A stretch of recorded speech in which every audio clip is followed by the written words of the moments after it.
Anda kembali di Ini Siang, pemirsa. Penghuni Taman Pemakaman Umum Kebon Nanas mulai direlokasi ke sejumlah rumah susun.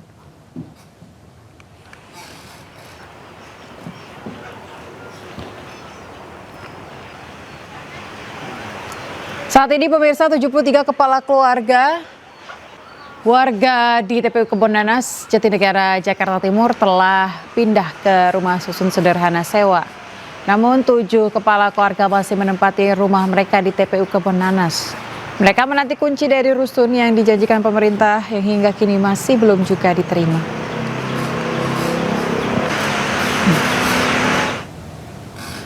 Ya pemirsa, untuk informasi terkini kita sudah terhubung dengan rekan Anissa Rizkia di TPU Kebon Nanas, Jakarta Timur.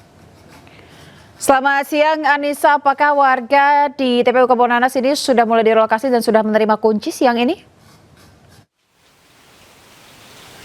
Siang ini kondisi di tempat saya melaporkan yaitu di TPU Kebon Nanas, Jakarta Timur.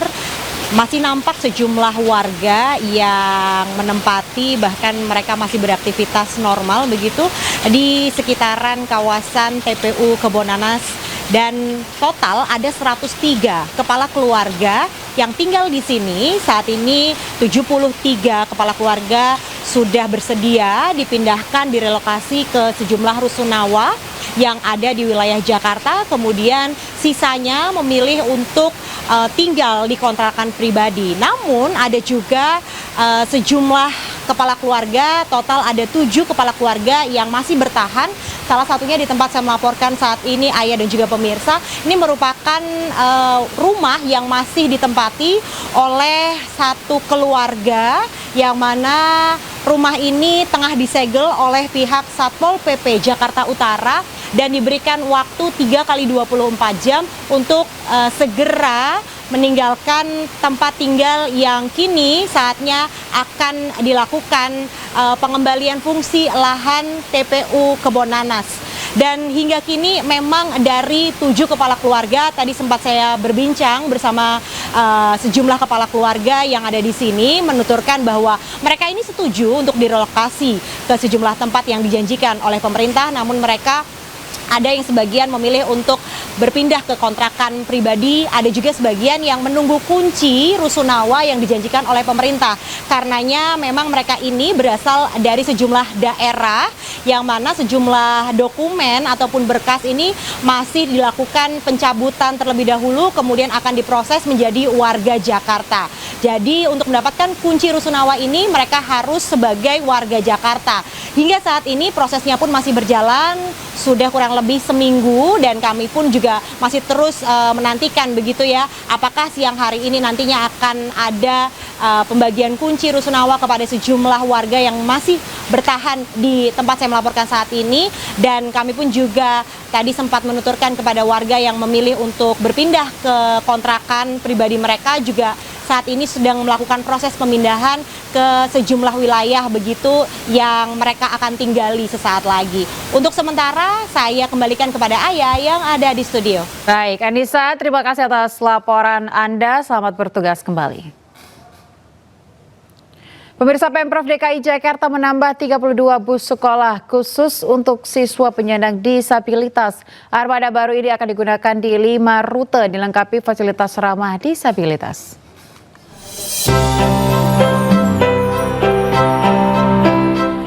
Pemprov DKI Jakarta terus menambah fasilitas bagi para disabilitas. Kali ini Pemprov DKI meluncurkan 32 bus sekolah bagi siswa disabilitas.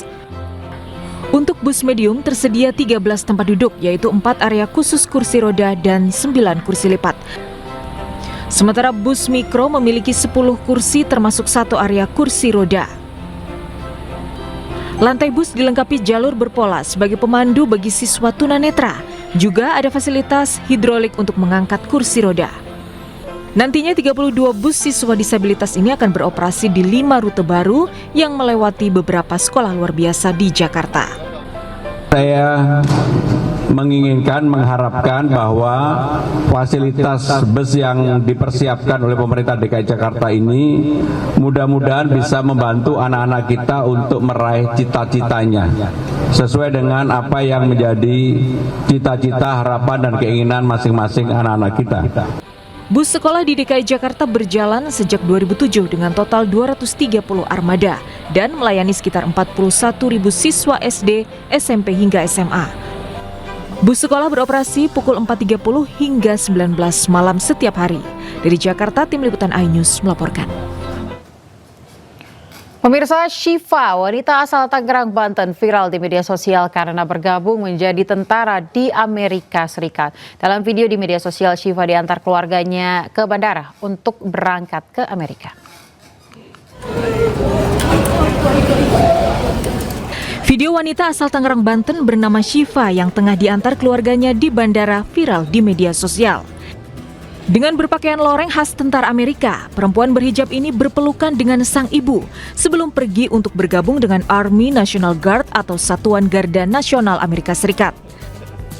National Guard merupakan komponen cadangan militer Amerika Serikat yang direkrut oleh masing-masing negara bagian.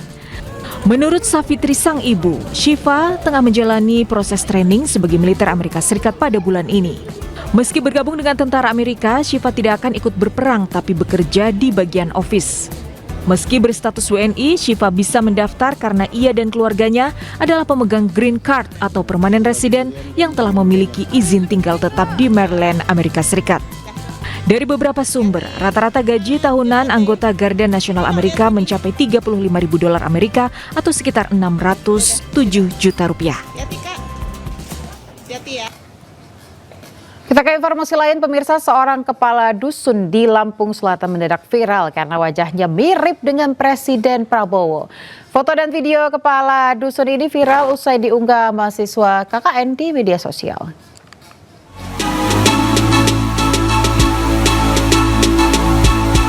Kehadiran Sopan, kepala dusun atau kadus Desa Sukadamai, Kabupaten Lampung Selatan, Lampung selalu sukses membuat dada berdebar. Penampilannya yang mirip Presiden Prabowo Subianto membuat orang-orang mengira pria 56 tahun ini sebagai Presiden ke-8. Viralnya kadus yang sudah menjabat sejak 15 tahun lalu itu setelah foto dan videonya diunggah di media sosial oleh mahasiswa asal Universitas Lampung ketika mereka melaksanakan kuliah kerja nyata di desa itu. Ya bangga lah Mas, apalagi itu Presiden kita Bapak Prabowo yang memimpin negara ini. Kok lihat Pak Kadus kita kok hampir mirip ngelihat Pak ini ya, mirip siapa? Bapak Presiden kita, ada kemiripan gitu, memang ada lah kebanggaan buat kita. Selain memiliki kemiripan dengan Presiden Prabowo Subianto, Sopan dikenal sebagai sosok kepala dusun yang peduli dengan warga. Pak Sopan itu termasuk kadus terlama, bantu juga dia dari periode kepala desa yang dulu sampai yang sekarang, termasuk paling senior untuk kadus di desa Sukadamai sendiri. Sopan berharap kemiripannya bisa menjadi jembatan untuk bertemu langsung dengan Presiden Prabowo. Pertemuan dengan Presiden akan menjadi kesempatan bagi Sopan untuk mengusulkan sejumlah pembangunan di tempat ia tinggal. Dari Lampung Selatan, Lampung, Ruslan AS, iNews melaporkan.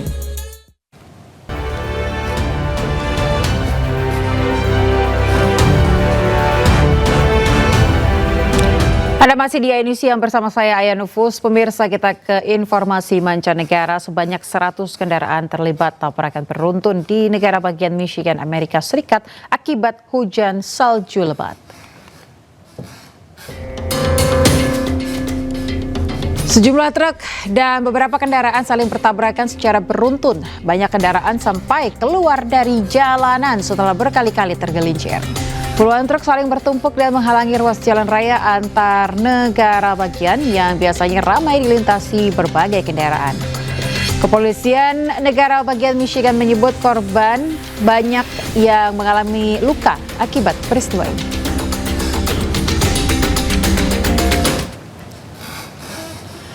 Pemirsa, Israel kembali langgar perjanjian gencatan senjata. 2 anak Palestina gugur di wilayah Al-Alam, Rafah, jalur Gaza Selatan akibat serangan pasukan Israel.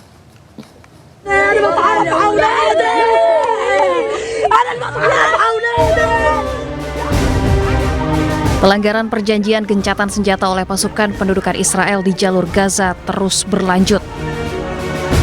2 anak Palestina gugur akibat serangan langsung pasukan Israel.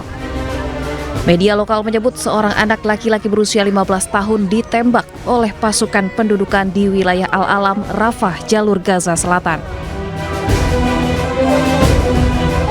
Hussein Abu Sabla, 17 tahun juga dilaporkan tewas ditembak pasukan pendudukan di sekitar kawasan Al-Tahliya sebelah timur Khan Yunis. Gugurnya 2 anak Palestina menandai hari ke-100 berturut-turut pelanggaran sejak kesepakatan gencatan senjata diberlakukan.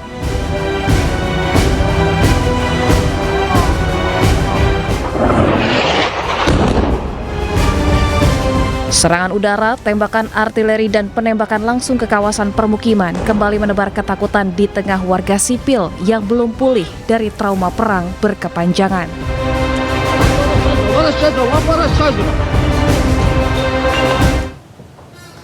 Pemirsa, penderitaan anak-anak di Gaza bukan sekedar berita. Dalam proses pemulihan trauma pasca perang, anak-anak Gaza kelaparan dan mencari keluarganya yang hilang.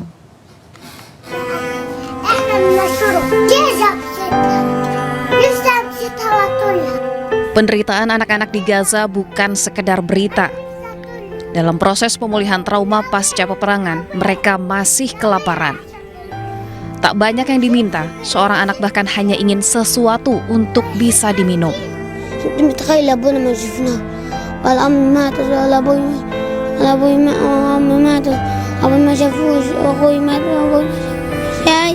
Seorang kakak beradik di Palestina harus hidup dalam duka yang berlapis dalam tenda pengungsian di kota Gaza.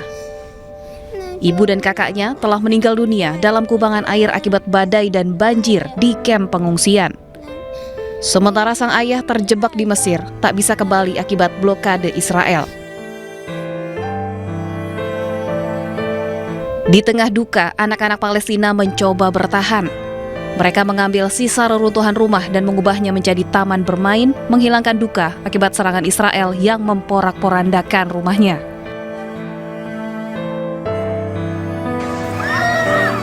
Bahkan saat cuaca buruk di Gaza, di tengah hujan yang terus mengguyur, semangat anak-anak Palestina tak surut. Mereka masih mau belajar di sekolah darurat untuk membuktikan kepada dunia bahwa hak untuk memiliki cita-cita tinggi belum mati.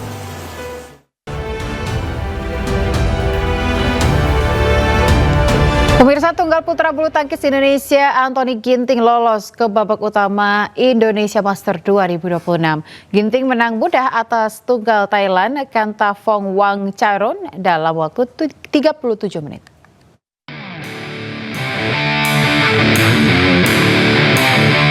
Anthony Ginting memastikan lolos ke babak utama Indonesia Master 2026 usai mengalahkan tunggal Thailand Kantavong Wangcharoen di babak kualifikasi. Ginting berhasil menang mudah lewat 2 game langsung dalam tempo 37 menit. Di set pertama, Ginting tampil on fire mencetak 5 poin beruntun, namun Kantavong mampu memperkecil jarak hingga 5-4.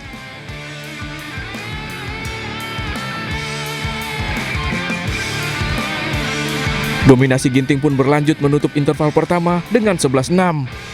Usai jeda, Kantavong membalas memperkecil jarak, namun Ginting terus menjauh menyelesaikan set dengan 12-21.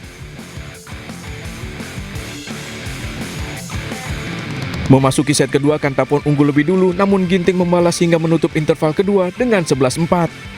Usai interval, Kantavong hanya bisa mencetak 3 poin tambahan, sementara Ginting mengakhiri laga dengan skor 21-7. Laga ini menjadi turnamen pembuka bagi Ginting setelah terakhir kali bertanding di French Open 2025 pada Oktober lalu. Meski harus merangkak dari babak kualifikasi, Ginting mengaku siap untuk menjalani babak berikutnya. Sementara laga ini menjadi pertemuan ke-9 bagi kedua pemain. Ya, memang kita kan sudah beberapa kali ketemu juga, jadi pastinya juga satu sama lain juga udah tahu kelemahan, kelebihan, dan kebiasaan masing-masing. Cuma mungkin hari ini saya bisa bermain dengan lebih baik aja sih, jadi mengurangi kesalahan sendiri. Jadi memang itu kunci, mungkin itu kunci. Di babak utama, Ginting akan berhadapan dengan tunggal Belgia Julian Karagi.